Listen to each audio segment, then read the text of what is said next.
So hello all and welcome. It is I, the Realist Philosopher.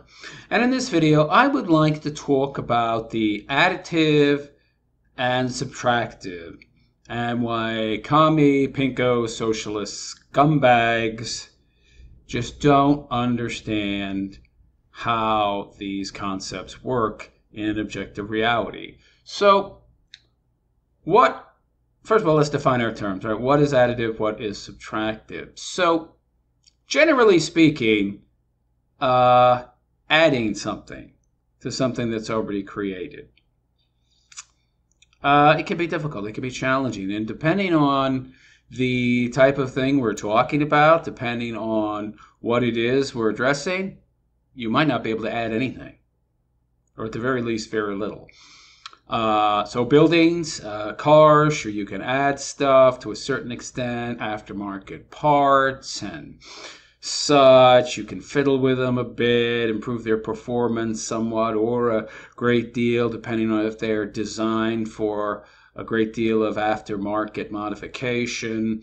Now, these are machines. These are creations of man. So we can design them to be far more adaptable and be far more able to handle and have add-ons, modifications made in an aftermarket sense than people. But what about people? So, I didn't finish defining my terms, sorry. So add something on. So you would usually add something on to improve it, to increase its value, to make it more efficient or serviceable for the use with which you are putting it to. Subtract would be to take away, right? Take something away, remove something, decrease something's value, take something off of it that makes it less functional, less able to perform the task. Why would you want to do that? A number of reasons, right? We're not going to get into those right now. But so there's your additive, there's the subtractive. Now, additive and subtractive in terms of people, biological organisms. Well, biological organisms, it's much easier to take away than it is to add something. Okay? We're not cars, we're not trucks, we can't be welded on, we can't be added to very easily. There are some things you can do in terms of software, but we can't be added onto in terms of hardware. Okay? Now, there are some things, and this is argued in certain circles depending on the benefits that we're talking about, but there are some things you can do during a human being's developmental years which will make them more able, that will change to a certain extent, usually a small extent, but sometimes greater depending on what we're talking about. Enhance the hardware, make the hardware more geared toward a specific intended purpose. Okay? So, developmentally speaking, during a certain window of years, when a human being is first born and then begins to develop, there is a certain time period there where there is maximal capability to influence the development of the hardware in a certain way. But that's limited. And the limits are your genetics, number one. That's pretty much number one, yeah. It would depend largely on your genetics, and you can only maximize to a certain extent. Beyond that, there's no welding, there's no adjustments that can be done. So human beings, in an additive sense, cannot be enhanced all that much. There's some things you can do during their developmental years which make them more suited, say in today's culture, modern world, more suited to intellectual, analytical endeavors. It can enhance intelligence to a certain point, but there's an upper limit based on genetics. Now, what about subtractive? Well, that's easy. That's easy to do. You want to lop off somebody's leg? There you go. Subtract. Subtraction is much easier than addition. And so when you're a lefty, when you're a commie, pinko, socialist scumbag who believes in equality of outcome, In addition to equality of opportunity, you really kind of don't even... The additive to you is the subtractive, right? Because you've been taught to believe that everybody that is successful, it wasn't based on anything other than some kind of, luck of birth. Mommy and Daddy had money. Mommy and Daddy were white, and he's white, and they had generational wealth.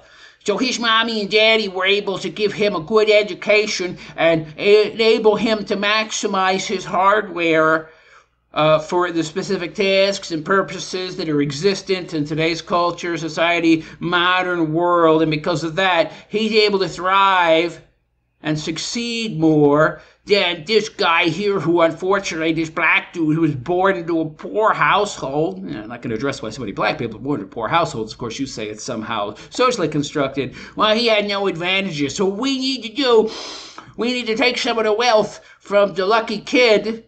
You mean his mommy and daddy who earned it? How do you explain that? Oh, because their mommy and daddy had wealth. No, they were poor shoemakers. Oh, well, I don't know how to explain that then. Oh, the system enfranchised them somehow. I don't know. There's some external stimuli that can explain it.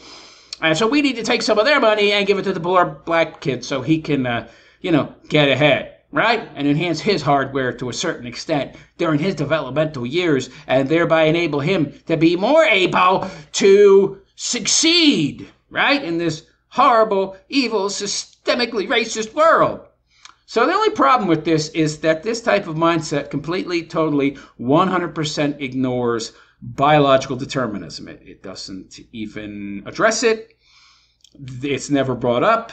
It's not believed. So what you need to understand about your lefty, they believe that everybody is a blank slate, that everybody is an interchangeable widget. Sounds familiar. Sounds kind of like Effinism, doesn't it, in terms of men and women? Yeah, it's the same ideology, just applied to gender instead of race. So lefties believe everybody is just a blank whiteboard, a blank slate, an interchangeable widget, and that everything that is added on top of that, everything that is an outcome of whatever someone's life situation is, it's the life situation, right? It's a socially constructed outcome. It's in no way, shape, or form influenced by biologically determined evolutionary biology, biological reality. It has nothing to do with it. IQ is not a thing. Genetics are not a thing in terms of influencing reality, although somehow it's a thing when you want to talk about, gay, homosexuality, that it influences people, but otherwise it doesn't have anything to do with impulse control or, conscientiousness. There's no biological basis for any of those things. How convenient. So lefties are very much idealists. They're magical thinkers. They believe in magic and thought pressure, and they think that thoughts manifest in reality and that everything is a social construction of the mind. That's how they work. And whether or not they'll admit it, even though they'll, acknowledge biological reality, determinism, more accurately, here and there, make it a distinction where there's no real difference, actually, in regards to how they view the world. Well, I acknowledge that there's biological sex, but there's gender too. And that's separate from sex, even though it's not.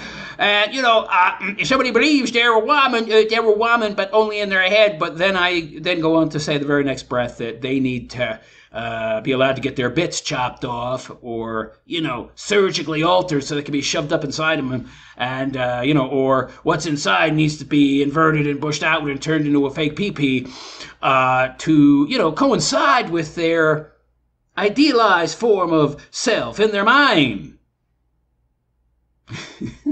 It's a contradiction, right?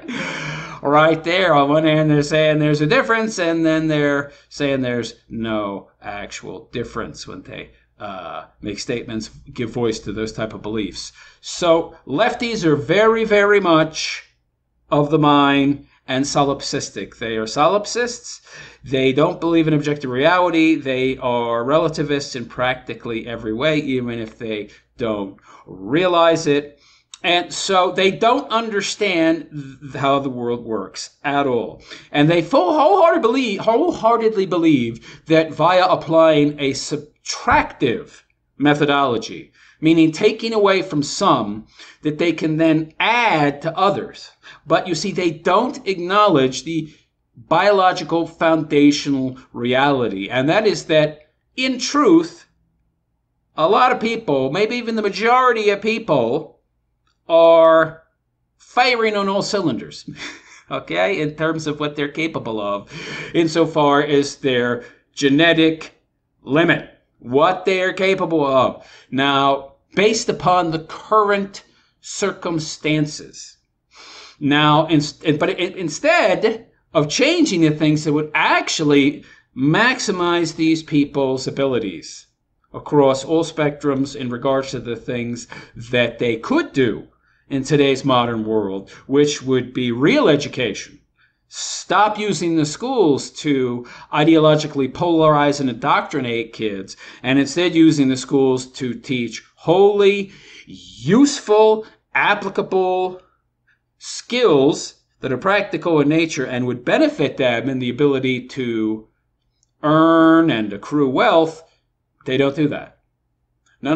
The whole problem is the wealth is somehow unequally distributed, even though wealth is not distributed, because that would imply that there is a finite or a set amount and it's just the same amount being shifted around, or that no new wealth is being created, which is of course absurd. There's much more wealth existing in the world now than there was in 1700, and there was much more wealth in 1850 than there was in 1650. So this idea of some kind of a zero-sum game is kind of a presupposition that lefties go off of to then justify their subtractive and additive way of looking at things. And it shows a very poorly thought out view of the world. You can't take and subtract and then add in that way with biological organisms and expect success. Oh, we got a kid here. He got one leg. We got this guy got two legs. We're going to chop a leg off this guy. I'm going to give it to this kid, this poor black kid. And this guy, well, he's whitey.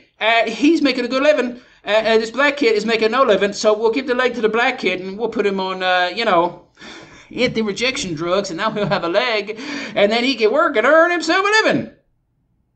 Yeah. See, that's how subtractive additive methodology works when you're dealing with living beings, and it doesn't work. Because number one, what if that white guy's job was in construction? Well, now he's screwed. Now he's lost his job. He's making no money. He's on welfare. The kid, he's got a genetic limit in terms of his IQ. He's got an 85 IQ.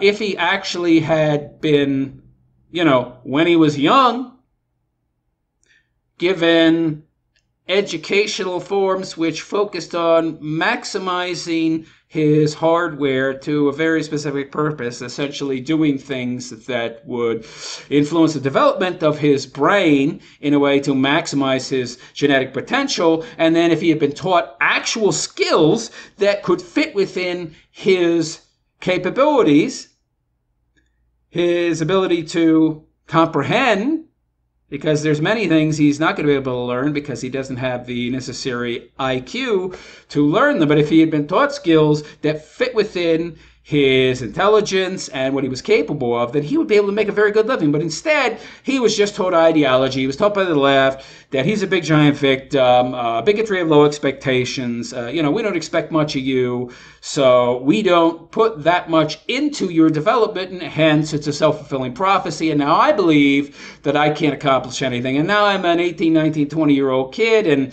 because I've been taught I can't accomplish anything, that there's no opportunities out there, evil, horrible whitey is against me, and the whole system is against me, that why bother? And anyway, I'm missing a leg, so what can I do? So they gave him a leg, but he still got the same mindset, and he still has the lack of skills and human capital that would have come if he had been taught in the right way, the right skills at the right time. But he doesn't have any of that. So now we got two people on welfare, sucking off the tea to the state. And in addition, this poor kid is on Anti-rejection drugs forever, which are, of course, at the taxpayer expense. And they got one less taxpayer in the form of the white dude they cut the leg off of. And now you've got another welfare recipient because now he's on welfare too because he's missing a leg and he can't work. And we also have lost his productive capability. And they thought they were going to give the job that he lost to the black kid, but the black kid doesn't know how to do any of the work that the white guy did. So the whole subtract from one who has more, add to the person who has less, and then you're going to actually be adding more because it's just excess wealth that that other person doesn't need. They have too much. They don't need that. It actually destroys. It doesn't create. Subtractive additive doesn't work in terms of being applied to biological beings. It's just subtract. It just compounds the subtraction. That's all it does. Oh, so that's how the subtractive additive concept applies methodologically, when we're talking about living beings. You can't just take away from one person and add to another because unlike a Buick or any other kind of performance vehicle, there's not a whole bunch of aftermarket parts you can add. And even if there were, if we're talking about a car like run-of-the-mill, right out of the factory, very limited capability to upgrade, you can only do so much with a Honda Civic, right? A Honda Civic's a good car, but the frame is set, the engine is set. There's very little variation between these different vehicles. Yeah, there are some different trims, but even if you get the top trim, there's only so much you can do. Yeah, you can get aftermarket exhaust. Maybe you can toss a turbo in there and such. Maybe aftermarket air intake system, to keep the air cooler and everything. But this will just cause the engine to break down, wear down more because it wasn't made to work with these specific parts. So it's not going to work as well. Going to get crappy gas mileage. It's going to last half as long. It's going to have half as long a lifespan. Instead of getting 300,000 miles out of it, you'll get 100, 150. So even in that situation where we're talking about a real machine, very little you can do. Humans are even less so. So it doesn't work, this subtractive additive. And you really can't add very much to begin with. Somebody is born with a certain genetic limit to their IQ. You can do all the work in the world and you might reach that limit, but you're not going to go beyond it. Okay? This is not Gattaca. This is not sci-fi. We do not have the kind of genetic engineering that yet, or maybe we do, that would be able to alter the hardware to that extent. And even if we did, the human being is far more complex than a car. There's a reason that doctors go to medical school for 4 years and then 4 years of residency, and then they spend years in the area of the body they're going to specialize in. It's like 12 years. So, yeah, and even doctors, they know very little about how the brain actually works. So you don't even know what the kind of consequences would be of that kind of genetic engineering. Take a look at Star Trek and Genghis, and what was his name? Khan? The rat the Khan? You want to get an idea of how bad that could turn out? Yeah, so I don't think we should be messing with the Pandora's box that is genetic engineering. I think it should be banned. But anyway, so there you go. Additive. No, it doesn't work. We don't have it. We don't have that kind of capability, and if we did, it would probably do more harm than good. And the whole subtractive additive, when applied to human beings, also does not work. And all this is based on the absurd presupposition of the zero-sum game fallacy that essentially tells them that wealth is this just one pie, this stagnant pie. It doesn't change. It doesn't get added to. When the truth of the matter is there's new pies being made constantly. But even if you told a lefty that, they would say, well, everybody, yeah, but who is in control of the pies? It's just this finite little group of individuals. You mean Whitey? A lot of Whiteys in the world. Oh, yeah, but the whole system is geared to enfranchise them and to disenfranchise blackies. So it's the same principle. No, it's actually not, but okay.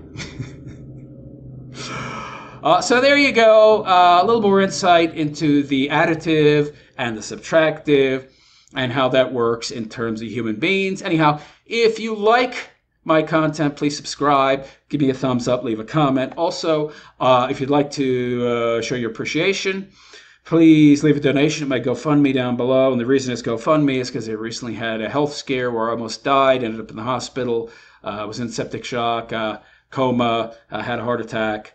So I'm still in pretty bad shape. That's only been about, it's been not even a month and a half since I got out of the hospital. So if you'd like to make a donation to help me with my recovery, I would greatly appreciate it, because I still can't work and won't be able to for several months.